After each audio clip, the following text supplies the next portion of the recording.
Hi friends, ഇന്ന് നമുക്ക് കിഴങ്ങ് കറിയും ചപ്പാത്തി ഉണ്ടാക്കാം കേട്ടോ. അപ്പോൾ അതിന് വേണ്ടത് നമുക്ക് ചപ്പാത്തി മാവ് കുഴച്ച് വെക്കാതെ അതിന് വേണ്ടത് ആവശ്യത്തിനുള്ള ഉപ്പ്, പിന്നെ ഞാൻ ഇത്തിരി വെളിച്ചെണ്ണ ചേർക്കുന്നുണ്ട്.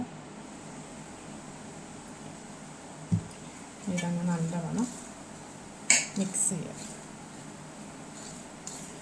ഉപ്പെല്ലാം എല്ലാ വശത്തും ആകാൻ വേണ്ടിയിട്ട്, അല്ലെങ്കിൽ നമ്മൾ കുഴയ്ക്കുകയാണെങ്കിൽ അവിടെ ഉപ്പ് പിടിച്ചിരിക്കും.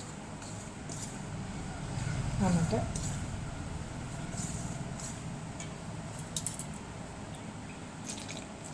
ശകലിച്ച് വെള്ളം ഒഴിച്ച്, ഞാൻ ഇളം ചൂടുള്ള വെള്ളമാണ് എടുത്തിരിക്കുന്നത്.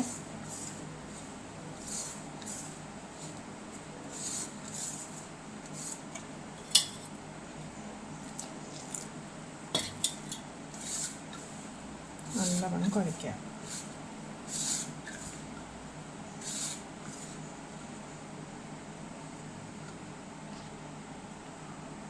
മാവ് നല്ലവണ്ണം കുഴച്ചെടുത്തിട്ടുണ്ട്. എന്നിട്ട് നമുക്ക് കുറച്ച് നേരം ഇത് റെസ്റ്റ് ചെയ്യാൻ നോക്കാം. ഇനി നമുക്ക് കിഴങ്ങ് കറി ഉണ്ടാക്കാനുള്ളത് നോക്കാം. കിഴങ്ങ് കറി വെക്കാനുള്ള സാധനങ്ങളാണ്. അപ്പം തക്കാളിപ്പഴം ഒരെണ്ണം എടുത്തിട്ടുണ്ട്, പക്ഷേ ഇതിൻ്റെ പകുതി മതിയാകും. ഒരുപാട് പുളിയുടെ ആവശ്യമില്ല കിഴങ്ങ് കറിക്ക്. പിന്നെ കിഴങ്ങ്, സവാള, ഒരു ചെറിയ കഷ്ണം ഇഞ്ചി, ഒരു ക്യാരറ്റ്, എരിവിന് ആവശ്യമായ പച്ചമുളക്, പിന്നെ വെളുത്തുള്ളി. ഇത്രയും സാധനങ്ങൾ നമുക്ക് ഒന്ന് റെഡിയാക്കി എടുക്കാം. കിഴങ്ങ് കറി ഉണ്ടാക്കാനുള്ള സാധനങ്ങളൊക്കെ കട്ട് ചെയ്തെടുത്ത് വെച്ചിട്ടുണ്ട്. ഒരു ക്യാരറ്റ്, ഒരു 3 കിഴങ്ങ്, പിന്നെ സവാള, ഇഞ്ചി, വെളുത്തുള്ളി, പച്ചമുളക്, തക്കാളി, കറിവേപ്പില. ഇത് വെച്ച് നമുക്ക് സ്വാദിഷ്ടമായിട്ടുള്ള കിഴങ്ങ് കറി ഉണ്ടാക്കാം കേട്ടോ. കുക്കർ അടുപ്പിൽ വെച്ചിട്ടുണ്ട്. ആവശ്യത്തിന് എണ്ണ ഒഴിക്കാം.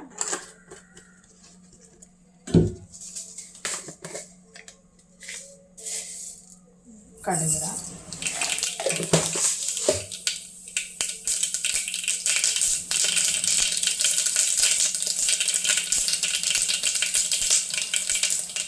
കടുക് പൊട്ടിക്കഴിയുമ്പോഴത്തേന് കറിവേപ്പില.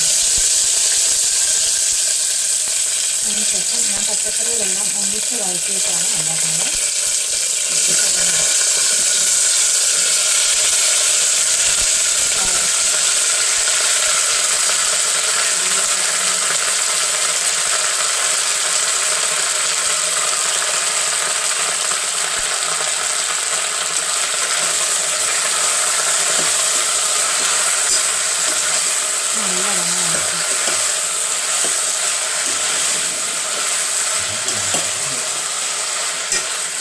ഒന്നോ രണ്ടോ മിനിറ്റ് ഇതുപോലെ നല്ലോണം ഇളക്കുക.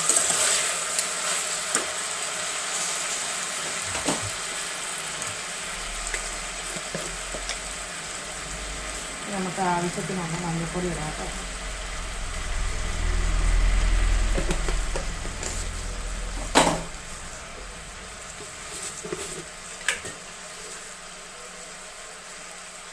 ആവശ്യത്തിനുള്ള ഉപ്പ്.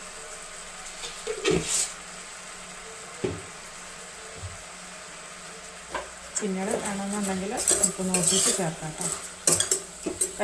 ചില ആൾക്കാരൊക്കെ മുളക് പൊടി ചേർത്തിട്ടും കിഴങ്ങ് കറി വെക്കും. പക്ഷേ ഇത് ചപ്പാത്തി, പൂരി, അപ്പത്തിനൊക്കെ ആണെങ്കിൽ ഇതിങ്ങനെ വെക്കുന്നതായിരിക്കും പിന്നെ നല്ല ടേസ്റ്റ് കേട്ടോ. കളർ കണ്ടില്ലേ? ഇതാണ് അതിൻ്റെ കളർ. ഇനി കുറച്ച് വെള്ളം ഒഴിച്ചിട്ട് നമുക്ക് കുക്കറിൽ അടച്ച് വെച്ച് വേവിച്ചെടുക്കാം.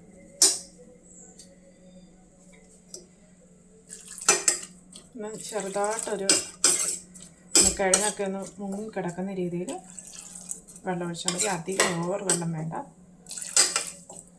ഇനി നമുക്ക് കുക്കർ അടച്ച് വെച്ച് 2 വിസിൽ വരെ ഒന്ന് വേവിച്ചെടുക്കാം.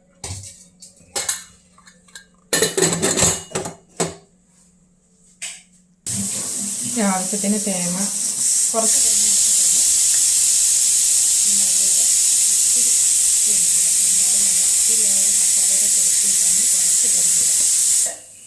ചേർത്തിട്ട് കുറച്ച് വെള്ളം ഒഴിച്ച് നമുക്ക് അരച്ചെടുക്കാം.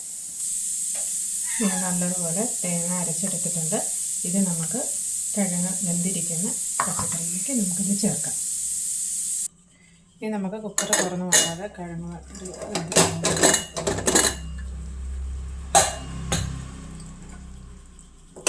കിഴങ്ങൊക്കെ നല്ലോണം വെന്തിട്ടുണ്ട്. ഇതുണ്ടോ? അപ്പം ചെറുതായിട്ട് കിഴങ്ങൊന്ന് ഉടച്ചു കൊടുക്കുക, എന്നാലേ നല്ല കൊഴുപ്പ് കിട്ടുള്ളൂ.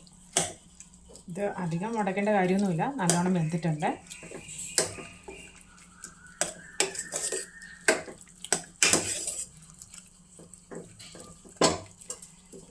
പിന്നെ നമുക്ക് അരച്ച് വെച്ചേക്കുന്ന തേങ്ങയും പെരിഞ്ചീരകവും കൂടെ അരച്ച് വെച്ചില്ലേ, അത് നമുക്ക് ഇതിലേക്ക് ചേർക്കാം.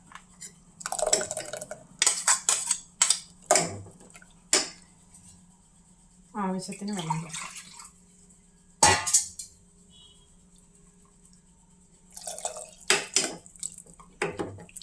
കിഴങ്ങറി ആകുമ്പോൾ ഒരുപാട് വെള്ളം വേണ്ട, ഈ ഒരു പരിപാടി.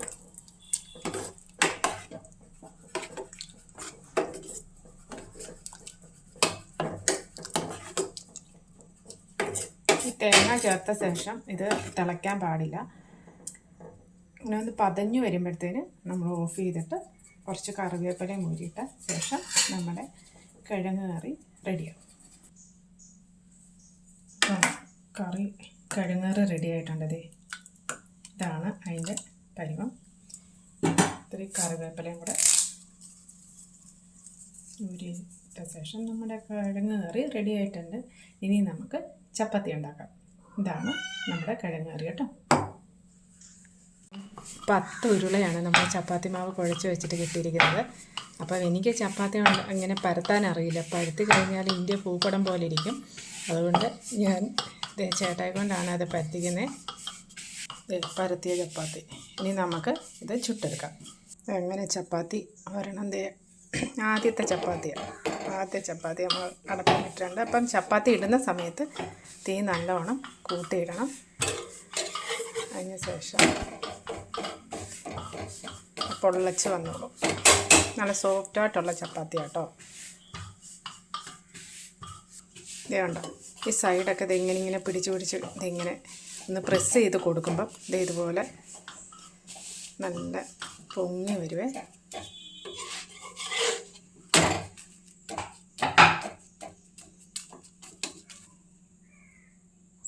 ഒന്നാമത്തെ ചപ്പാത്തി ഇവിടെ ഉണ്ടാക്കി കഴിഞ്ഞു.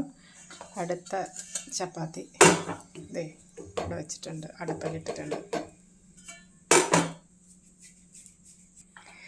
ഈ ചപ്പാത്തി ഉണ്ടാക്കുമ്പോൾ ഒരു സന്തോഷമുണ്ട്. കാരണം ആദ്യമായിട്ടാണ് ജീവിതത്തിൽ ഞാൻ ചപ്പാത്തി കുഴച്ചിട്ട് ഇതുപോലെ ഒരു കോമളയായിട്ട് ഇങ്ങനെ പൊങ്ങി വരുന്നത് ആദ്യമായിട്ടാണ്. അതുകൊണ്ട് നല്ല സന്തോഷമുണ്ട് ചപ്പാത്തി കാണാനും ഇത് ഉണ്ടാക്കാനും.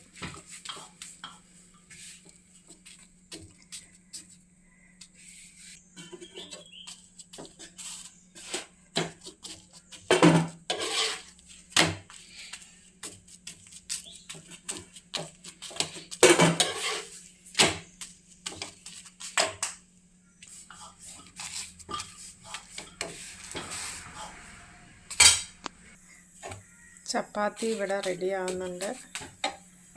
ചായക്കുള്ള പാല് വെച്ചിട്ടുണ്ട്. ചായ ഉണ്ടാക്കാനായിട്ട് തേയിലപ്പൊടിയും പഞ്ചസാരയും ഇട്ട് തിളപ്പിക്കുന്നത്. എനിക്ക് ഇത്തിരി കടുപ്പം കൂടുതൽ വേണം. അപ്പോൾ അത് കുറച്ചൊന്ന് തിളച്ച് കഴിയുമ്പോൾ ഇത്തിരി കടുപ്പം ഇറങ്ങും. അപ്പം ചായയും റെഡി ആയിട്ടുണ്ട്. അപ്പോൾ ചപ്പാത്തിയും കിഴങ്ങ് കറിയും ഇവിടെ റെഡി ആയിട്ടുണ്ട്. നല്ല ചൂട് ചായയും നോക്കിക്കേ.